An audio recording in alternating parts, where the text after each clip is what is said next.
피아노 연주를 유난히 좋아했던 아이였습니다. 한없이 맑고 사랑스러웠던 9살 예강이. 하지만 아이는 너무도 갑작스럽게 가족의 품을 떠났습니다. 지난 1월 23일 오전, 한 병원의 응급실에 도착한 지 불과 7시간 만의 일입니다. 진료를 받던 예강이가 거짓말처럼 그만 세상을 떠나버리고 만 것입니다. 소비자한테나 어디 가서 말씀을 하시면 돼요. 그러면 저희가 해드릴 수 있는 거는 다 해드리겠습니다. 명백한 의료사고가 분명한데도 병원에서는 본인들은 최선을 다했다고. 병원 측과 유족 사이의 팽팽한 갈등. 유족들은 예강의 죽음을 받아들이기엔 아직 의혹이 너무 많다고 합니다. 미안해서 어떡해. 엄마가 지켜주지도 못하고. 얘가.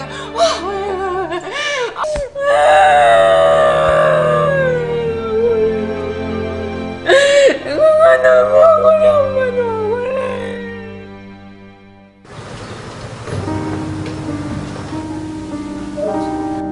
예강이가 세상을 떠난 지 8개월이 지났지만 아직도 집안 곳곳엔 아이의 흔적이 고스란히 남아 있습니다.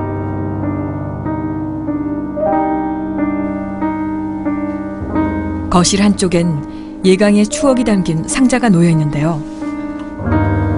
매일 저녁 보고 또 들여다보는 것이 하루 일과가 되어버린 예강이 엄마. 아이의 웃음소리도 그 고운 눈빛도 아직 선하기만 한데 더 이상 예강이가 세상에 없다는 사실을 엄마는 아직 받아들일 수가 없습니다. 우리 예강이 처음에 심장 소리 아직도 지금 들리는 것 같고요. 제 뱃속에서 그 태교 느꼈던 아이의 그 움직임도 아직도 느껴지는 것 같아요. 딸을 간절하게 원하던 부부에게 결혼 3년 만에 찾아와준 기특한 딸. 자라는 내내 걱정 한 번 끼친 적 없이 귀염둥이 막내딸로 사랑을 듬뿍 받으며 자랐습니다. 고사리 같은 손으로 부모의 간식까지 챙길 줄 아는 속 깊은 아이이기도 했습니다.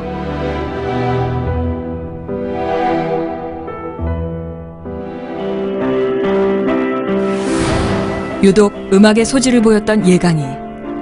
피아니스트가 되고 싶기도 했고 아픈 사람들을 치료하는 간호사를 꿈꾸기도 했습니다. 하지만 그 꿈을 펼치기엔 너무도 짧은 생이었습니다. 예강이에겐 대체 무슨 일이 있었던 걸까요? 우리 예강이는 그랬어요. 감기 기운이 잠깐 있다가도 그 뒷날 병원 한번 가야지 하면은 벌써 낫는 그렇게 체질적으로 건강한 체질이었거든요. 그렇게 코피가 나길래 겨울이었으니까 별 대수롭지 않게 생각을 했어요.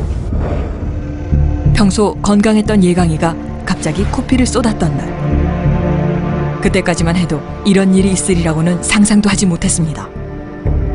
여느 때와 달리 지혈이 잘 되지 않자 병원을 찾아갔다는데요. 성장기 아이들에게 흔히 있는 일이라기에 안심을 했다고 합니다. 그런데 6시 정도에 그렇게 울면서 하면서 엄마 물 먹고 싶다고 또 물 달래요. 그래서 그러면서 물 먹으려고 이렇게 세웠더니 코피가 뚝뚝뚝뚝 떨어지더라고요. 3일 후 또다시 코피가 난 겁니다. 이번엔 양이 좀 더 많았고 어쩐 일인지 몸이 축축 늘어지고 자꾸 잠만 자려고 하는 것이 이상했다는데요. 결국 날이 밝자 동네 큰 병원을 찾아갔고 응급실로 가보라는 말에 곧장 대형 병원으로 향했다고 합니다. 그리고 응급실을 찾은 지 단 7시간 만에 예강이는 세상을 떠나고 말았습니다. 예강이가 이렇게 코피 하나 때문에 가리라고는 정말 상상도 못했어요. 아이의 사망 원인은 대체 무엇이었을까요? 장례를 치른 직후 만난 의사는 예강이의 상태가 처음부터 위태로웠다고 말합니다. 근데 4중 혈색소, 빈혈 수치를 우리가 표현하는데 4.6이라는 거는 몸속에서 피가 굉장히 많이 빠져나가는 상태예요. 굉장히 위험한 상황에서 오시게 된 거예요. 몸속의 혈액이 정상치의 3분의 1 수준. 예강이가 매우 심각한 상황에서 응급실에 도착했다는 겁니다. 그런데 엄마의 말은 좀 달랐습니다. 당시 응급실 CCTV 영상입니다. 병원에서 처음부터 응급 환자라고 취급하지 않았어요.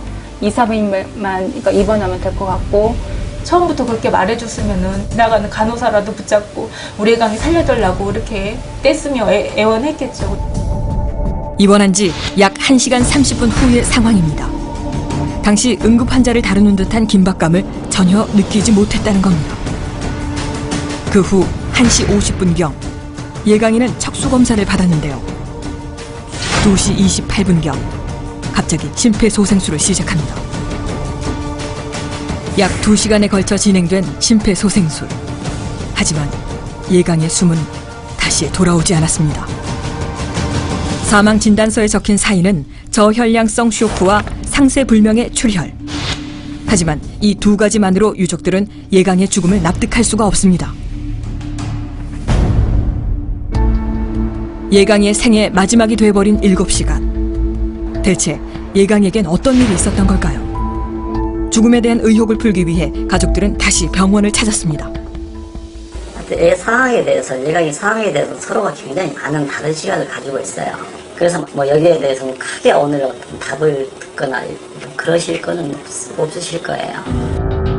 병원 측은 이미 충분한 설명을 했으며 더 이상 답변할 것이 없다는 건데요. 유족들한테 최소한 뭐 유감은 표할 수 있고 그런 말 한마디도 들을 수 없는 입장이라는 게 사실은 너무너무 저희 병원 입장에서 봤을 때는 진료적으로 어떤 그 가족이 주장하는 것처럼 어떤 의료적인 과실이 없다고 판단을 했고. 근데 예강이 정말 부탁드리는 건데 한번 꼼꼼하게 한번 살펴보세요. CCTV하고 쭉 리뷰를 하고 있어요. 의료 과실이 없었다는 병원 측의 입장. 여전히 속 시원한 설명을 듣지 못한 채 예강의 엄마는 병원을 나섭니다.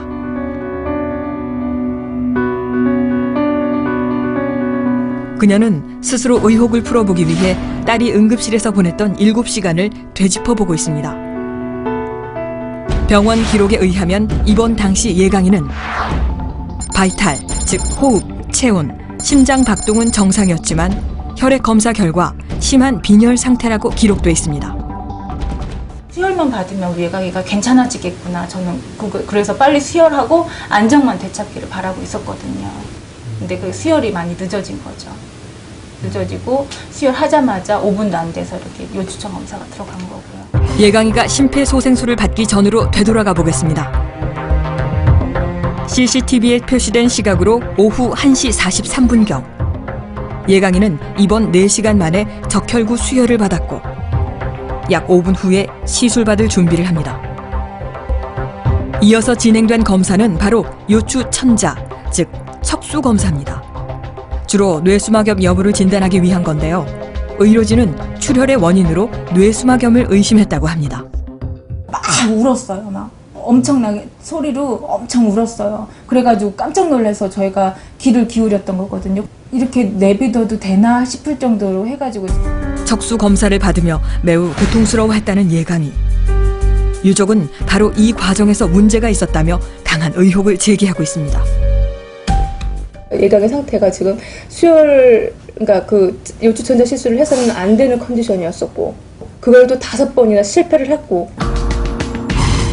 CCTV 영상을 본 유족들은 또 한 번 놀랐다고 했습니다. 검사 시간은 무려 40분. 그것도 처음 의사가 내리 3번을 실패하자 의사가 바뀌어 2번 더 시도를 하는데요.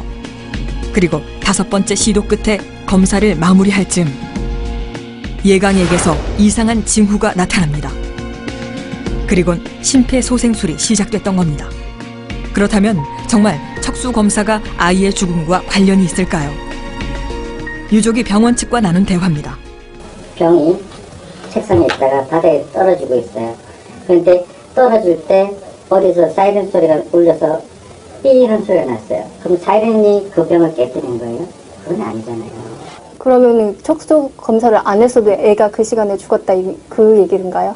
그럴 수 있었을 것 같아요. 처음부터 아이의 상태가 좋지 않았을 뿐 척수검사와 아이의 사망과는 관련이 없었다는 게 병원 측의 입장입니다. 일단 나가세요. 왜 나가시라는 거예요? 왜 나가시라는 이제 더 이상 뭐 얘기 들을 게 없잖아요. 좀 더 여쭤봐야 될 게 있어요. 아니요. 아니죠. 아니죠. 예. 애가 죽었으면 저한테 설명해 줄 거냐? 아니, 저희가 그래서 안 해드리는 게 뭐 있어요? 완전히 족발하장이야. 예. 결국 감정 섞인 대립까지 보인 유족과 병원 측. 그 의견 차이는 전혀 좁혀지지 않고 있는데요. 유족 측이 척수 검사가 사망의 원인이라고 생각하는 데는 나름의 근거가 있다고 합니다. 바로 같은 병원 소아혈액종양과에서 보내온 협진 의뢰서. 원인을 알기 위해 골수 검사가 필요하지만 아이가 현재 심한 빈혈 상태이기에 신속한 수혈을 먼저 권했고 환자의 상태를 계속 지켜보라는 소견이 적혀 있습니다. 협진 의뢰서에 척수 검사에 대한 말은 없었다는 겁니다. 유족 측이 제기하는 이 같은 의혹에 대해 병원 측의 입장을 들어보기로 했습니다. 그 입장은 어떠신지 안 그래도 여쭤보려고. 진짜로 그런 전문의한테 네. 내 상황에 대한 걸 알려드리고 진짜로 어떤 상황이었는지 그걸 들어보신 다음에 저희한테 연락을 줬으면 좋겠어요. 보호자가 얘기하는 거하고 의사들이 그런 거 보는 거하고 완전히 그게 달라요. 그렇다면 다른 전문의들의 생각은 어떨까요? 예강이의 간호 기록을 토대로 자문을 구해봤습니다. 유족의 말처럼 정말 무리한 척수 검사가 아이를 사망에 이르게 한 걸까요? 시청자 금기사항 중에 혈소판이 이렇게 낮으면 하면 안 돼요. 그 환자를 안정화시키는 조치가 완료되지 않고서 이제 요추천자를 먼저 한 것이 그게 좀 시점상 좀 문제라고 봅니다. 척수 검사가 꼭 필요했는지에 대한 의문과 함께 검사가 성급하게 이루어졌다는 의견을 들을 수 있었는데요.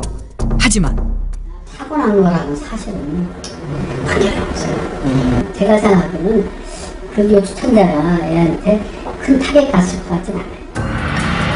검사 자체를 아이의 사망 원인으로 보기엔 무리가 있다고도 했습니다. 간호 기록을 본 전문의들의 의견은 분분하기만 했는데요.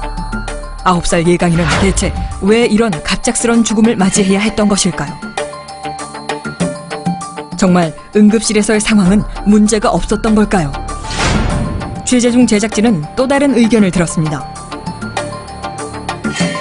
응급실 CCTV 영상을 본 의료 전문 변호사는 또 다른 시선으로 예강의 일에 접근하고 있었는데요.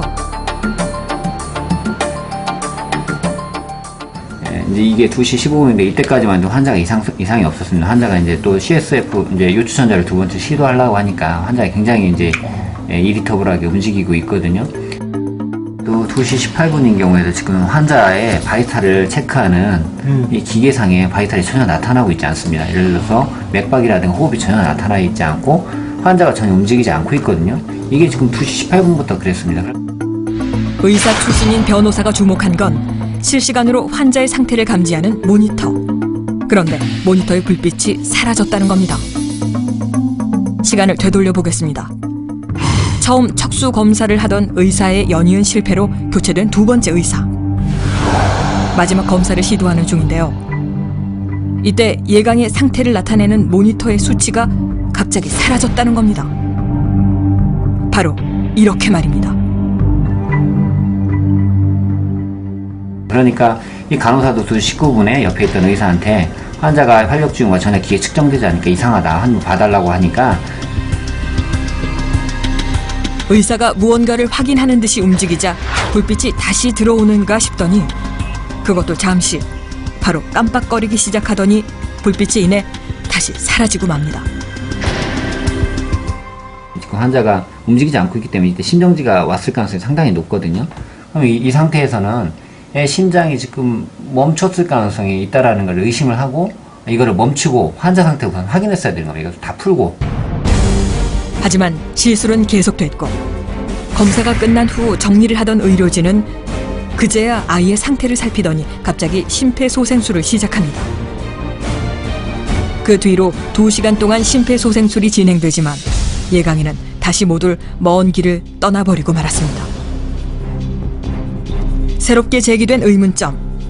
해당 병원에 근무했던 간호사를 통해 모니터의 불빛이 무엇을 의미하는지 들어봤습니다. 맨 위에 수치는 EKG라고 해서 이 심박동수를 나타내는 그런 수치고요. 두 번째 수치는 산소 포화도가 가장 대표될 수 있는 그런 화질이 좋지 않아 수치까지 정확히 알 수는 없지만 모니터 상에서 환자의 심박동과 혈액 내 산소의 양인 산소 포화도가 표시되는 위치를 확인할 수 있었습니다. 14시 12분 50초 정도부터 이제 EKG 상의 모니터가 전혀 안 되고 있습니다. 그런데 2시 12분경 심장 박동을 알리는 수치가 먼저 사라졌다는 겁니다. 라인이 디스커넥이 돼서 떨어져 버렸거나 아니면 얘가 비정상적인 상태임을 시사하는데 이제 아기가 마지막에 실제로 심장이 정지되고 또 여전히 똑같은 모니터상에 화면에 보이는 걸로 봐서 의사들이 미리 발견하기 이전부터 심장이 정지되었을 가능성이 있을 거예요. 적수 검사를 받는 도중 이상 징후가 모니터에 나타났다는 전문가들. 검사 기록지가 아닌 CCTV 영상에서 또 다른 의문점을 찾아낼 수 있었습니다. 이게 실제 심장이 멈춘 것이 신정지가 된 것인지를 확인해서 즉각적인 조치를 취했어야 되는데 요추천자를 너무 몰입해서 하다 보니까 그런 부분들을 놓쳤던 것이 환자를 사망에 이르게 한 그런 원인인 것 같습니다. 환자의 상태 변화를 끊임없이 알려주던 모니터. 혹시 의료진이 검사에 몰두하던 사이 예강이는 홀로 조금씩 죽음에 가까이 다가가고 있었던 것 아니었을까요? 이런 새로운 의혹들에 대해 병원 측의 입장은 어떨까요? 제작진은 병원 측의 공식적인 취재를 요청했습니다. 하지만 해당 병원은 아무런 의료 과실이 없었다며 공식적인 취재에 응하지 않았습니다. 예강이가 세상을 떠난 지 8개월. 예강이 엄마는 이제 거리로 나왔습니다. 딸의 죽음에 대한 진실을 밝히기 위해 외로운 사투를 시작한 겁니다. 안녕하세요. 저 예강입니다. 한 번만 봐주세요. 의료사고입니다. 진실이 알고 싶어서 이렇게 나왔습니다. 한 번만 봐주세요. 모든 의혹이 풀려야 딸을 제대로 보내줄 수 있을 것만 같다는 엄마. 그것이 먼저 간 딸을 위해 엄마가 해줄 수 있는 마지막 일이라고 믿고 있습니다. 저희 예강이가 왜 이렇게 사망까지 하게 됐는지 진실 규명을 꼭 밝히고 싶고요. 다시는 제2, 제3의 예강이가 나오지 말았으면 하는 바람으로 9회의 짧은 생이지만 가족에게 웃음과 행복을 주었던 한없이 맑았던 아이. 이제는 더 이상 함께 할 수 없지만 엄마는 아직 못다한 얘기가 많이 남아 있습니다. 항상 엄마 곁에 있는 거지. 엄마 곁에서 엄마 용기 내라고 응원하고 있는 거지. 너무나 보고 싶다. 너무나 안아주고 싶다.